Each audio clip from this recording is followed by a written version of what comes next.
എണ്ണത്തിൽ കുറവ്, ആയുധത്തിൽ ദൗർബല്യം, പക്ഷെ ചരിത്രം മാറ്റിയ ഒരു യുദ്ധം, അതാണ് ബദർ. ഹിജ്റയുടെ 2-ാം വർഷം മദീനയിൽ ചെറിയൊരു മുസ്ലിം സമൂഹം, മറ്റൊരു വശത്ത് മക്കയിലെ ശക്തമായ ഖുറൈശ് സൈന്യം.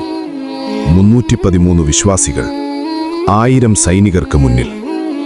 അവർക്ക് കുറഞ്ഞ ആയുധങ്ങൾ, കുറഞ്ഞ കുതിരകൾ, കുറഞ്ഞ സാധനങ്ങൾ, പക്ഷേ ശക്തമായ ഈമാൻ. നബി സ്വല്ലല്ലാഹു അലൈഹി വസല്ലം കൈയുയർത്തി ദുആ ചെയ്തു, യാ അല്ലാഹ്, ഈ സംഘം നശിച്ചാൽ ഭൂമിയിൽ നിന്നെ ആരാധിക്കുന്നവർ ഇല്ലാതാകും. അല്ലാഹു മലക്കുകളെ ഇറക്കി സഹായിച്ചു. വിജയം വിശ്വാസികളുടെ ഭാഗത്തെത്തി.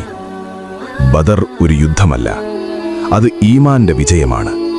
വിജയം എണ്ണം കൊണ്ടല്ല, വിജയം ആയുധം കൊണ്ടല്ല, വിജയം അല്ലാഹുവിൽ ഭരമേൽപ്പിച്ച ഹൃദയം കൊണ്ടാണ്. നമ്മുടെ ജീവിതത്തിലും ബദർ വരും, പ്രശ്നങ്ങളും പരീക്ഷണങ്ങളും.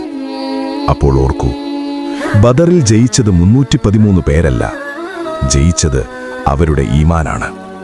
അല്ലാഹു നമുക്കും ബദരീങ്ങളുടെ ഈമാൻ നൽകട്ടെ. ആമീൻ.